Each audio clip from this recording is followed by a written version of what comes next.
जब वो आपको देखता है कि आप परमेश्वर की ओर चल पड़े हो, जब वो आपको देखता है कि आप छुटकारे की ओर चल पड़े हो, जब वो आपको सही जगह बैठे हुए देखते हैं, आपको सही चर्च में बैठा हुआ देखता है, आपको प्रार्थना करता हुआ देखता है, आपको बाइबल पढ़ता हुआ देखता है, अब आपको वो रोजे रखता हुआ देखता है, अब आपको वो पवित्रताई में चलता हुआ देखता है, और वो आपको तंग करना शुरू करते हैं। और आप हैरान होते हैं कि मुझे मेरे दुख बढ़ क्यों गए, शैतान मुझे और तंग क्यों कर रहा है, मेरा और विरोध क्यों हो रहा है। क्योंकि पहले आप गुलामी के अधीन थे, शैतान को मालूम था कि ये मेरा बंदा है, ये मुझे छोड़ के कभी नहीं जाने वाला। लेकिन अब आप जीवित परमेश्वर के पास आना चाहते हो और वो आपको छुटकारा देना चाहता है, और शैतान को ये बात मालूम है। उसको मालूम है कि अगर मैं इसको रोकूंगा नहीं तो ये सदा के लिए आजाद हो जाएगा और वहां जाएगा जिसके लिए परमेश्वर ने इसे बुलाया। यीशु मसीह ने, परमेश्वर यहोवा ने कहा, मैं तुम्हें उन देशों में लेके जाना चाहता हूं जहां दूध और शहद की नदियां बहती। दूध यानी एंड प्रोडक्ट। एक गाय को लो, गाय को पालो, गाय को खिलाओ, उसको पहले बड़ा करो, खिलाओ पिलाओ, फिर उसका दूध निकलता है, वो उसका एंड प्रोडक्ट है। हाँ, शहद एंड प्रोडक्ट है। मक्खियां पालो, वो फूलों पे बैठेंगी, लास्ट में शहद देंगी, वो उसका एंड प्रोडक्ट है।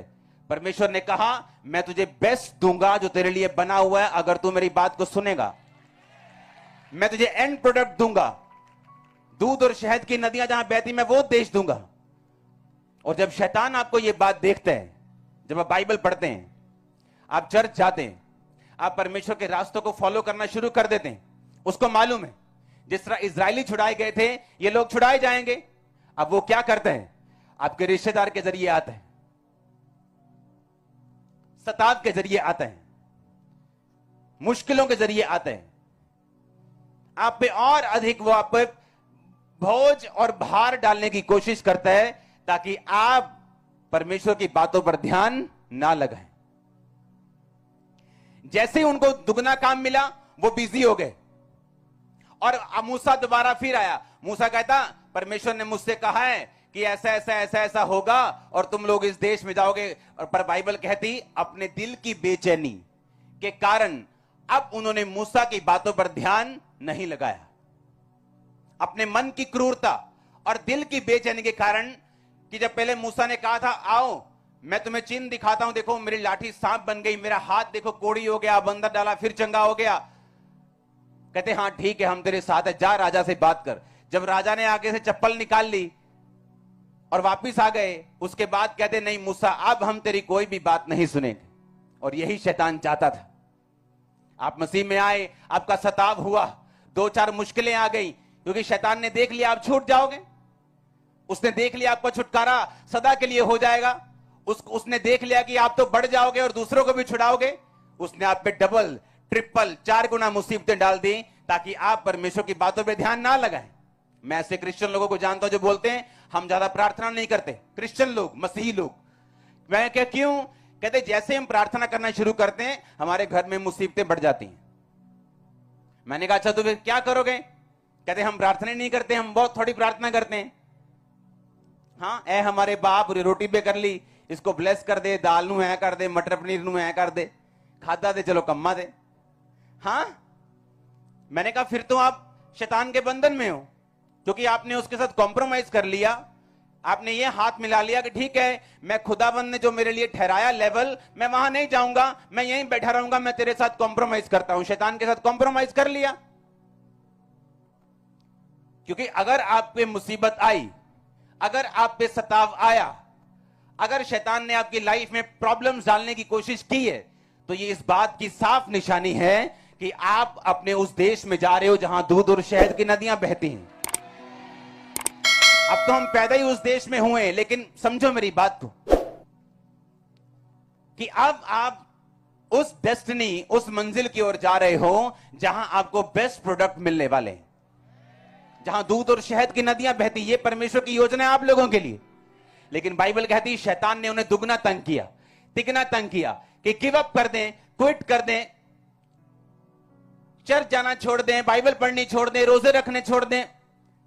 और ऐसा बहुत से लोगों के साथ होता है, जब वो ये नहीं समझ पाते कि क्यों परमेश्वर ने मूसा की पुस्तक लिखी है, क्यों परमेश्वर ने राजे के मन को ढीठ कर दिया? क्यों उसने दुगना तिगना 4 गुना प्रेशर डाल दिया लोगों के ऊपर? बाइबल कहती है कि वो लोग पहले से ही दुखी थे, क्योंकि राजा ने उनके ऊपर एक्स्ट्रा भार डाला हुआ था। एक बंदा 2-2 बंदे की मजदूरी कर रहा था, लेकिन राजा ने कहा 2 बंदे की मजदूरी तो करते ही हो, अब तुम 3 की करोगे। बाइबल कहती है उन्होंने कहा हमारे मरने के दिन आ गए, तूने राजा के हाथ में तलवार दे दी है। मूसा के साथ शिकायत करते रहे वो कि तूने राजा के हाथ में तलवार दे दी, हम बचेंगे नहीं। जब शैतान आपको देखता है ना कि आपने चर जाना शुरू कर दिया, आप ऐसी ऐसी ऐसी मुसीबतों और सताव में फंसते हैं जिसमें आपका कोई कसूर नहीं होता। आप बोलोगे यार मैं तो सीधा हूं, मैं तो चंगा भला हूं यार, एक ही करिए ना बंदा, मैंने कुछ किया नहीं, कभी उसको कुछ बोला नहीं, पर ये मेरे खिलाफ क्यों है? वो आपके खिलाफ नहीं, वो देख चुका है कि खुदा का अनुग्रह आपके सिर के ऊपर आ चुके। आप जानते हैं यीशु मसीह क्यों कैसे जिंदगी को बदलते? जब आप जानते हैं जो लोग पाप में गिरते हैं, और कई लोग ऐसे हैं जो पाप के साथ बहुत संघर्ष करते हैं, उनसे अपने शरीर पे कंट्रोल ही नहीं हुए, हर टाइम संघर्ष करते हैं। आप जानते हैं वो कौन लोग हैं? एक्चुअल में वो स्टार लोग हैं। एक्चुअल में मैं आपको बताता हूं कैसे। क्योंकि बाइबल कहती है कि सामरी औरत जब पानी भरने के लिए गई तो वो 6वें घंटे के लगभग था, यानी दोपहर का टाइम था। यीशु मसीह रास्ते से आ रहे थे और चेले खाना लेने के लिए चले गए। यीशु मसीह कुएं के पास बैठ गए और वो औरत दोपहर को 12 बजे पानी भरने आ रही। यीशु मसीह ने कहा, सामरी औरत यानी यहूदियों से छोटी जाति होती थी और यहूदी उनके साथ कोई पानी नहीं पीते थे, व्यवहार नहीं रखते थे। यीशु मसीह ने कहा मुझे पानी पिला। उसने कहा प्रभु तू तो यहूदी है, तू यहूदी होकर मुझ सामरी से पानी क्यों मांगते है? और वहां पर यीशु मसीह ने जात और पात को खत्म कर दिया। बोला नहीं, कितनों को मेरी बात समझ आ रही? उसको एक्सेप्ट किया कि मुझे पानी पिला और मैं भी तुझे वो पानी दूंगा जिसे पीकर तू प्यासी नहीं रहेगी और अनंत जीवन का सोता बन जाएगी, तेरे अंदर से वो निकला करे। सुनो मेरी बात। अब अगर आप ध्यान से देखें तो वो औरत, यीशु मसीह ने कहा जा अपने पति को लेके आ। उसने कहा मेरा कोई पति नहीं। यीशु मसीह ने कहा ठीक कहती तू, क्योंकि तू 5 पति कर चुकी और अब भी जिसके पास तू रहती है वो तेरा पति नहीं, तू नाजायज तौर पे एक बंदे के साथ रह रही। और यही कारण था कि वो औरत रिजेक्टेड थी। रिजेक्टेड इसलिए थी कि कोई भी बंदा उसके साथ पानी भरने के लिए, औरतें इकट्ठे पानी भरने के लिए सुबह सुबह जाती थी, दोपहर को नहीं जाती थी, सुबह सुबह या शाम को, मोस्टली सुबह। लेकिन ये दोपहर को इसलिए गई क्योंकि ये रिजेक्टेड थी। रिजेक्टेड क्यों थी?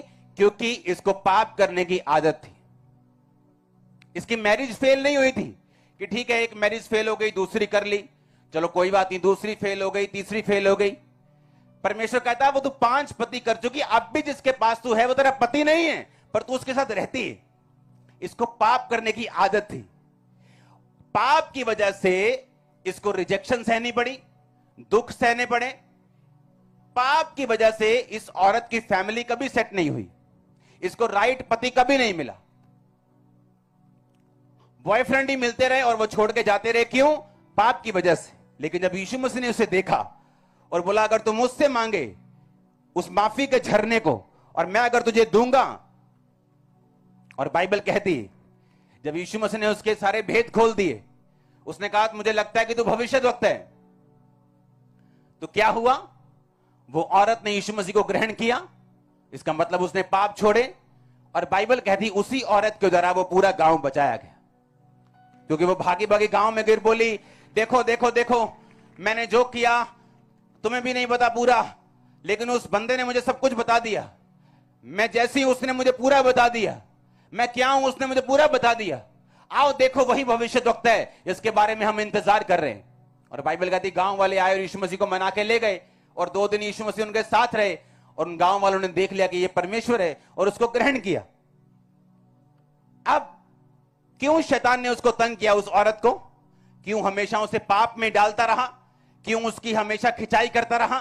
क्योंकि शैतान को पूरा तो नहीं पता, पर उसको कुछ कुछ पता होता है कि ये व्यक्ति खास है और खुदाबंद का चुना हुआ है और कुछ काम करेगा। आप मेरी बात समझ रहे कि नहीं? और उसी टाइम से वो पीछे लग जाता आपके, किसको गिराओ व्यभिचार में, क्योंकि व्यभिचार में गिरेगा तो खुदा से दूर रहेगा, व्यभिचार में गिरेगा तो परमेश्वर की योजना पूरी नहीं हो पाएगी, रिजेक्टेड रहेगा। अगर व्यभिचार में रहेगा तो बेइज्जती में रहेगा, इज्जत नहीं मिलेगी, क्योंकि बाइबल कहती है इज्जत खुदाबंद बढ़ाता है आपकी। उसे मालूम है, क्योंकि वो रोशनी देख सकता है, लेकिन कंप्लीट आपकी लाइफ में क्या होगा ये तो परमेश्वर जानते हैं। हालेलुया।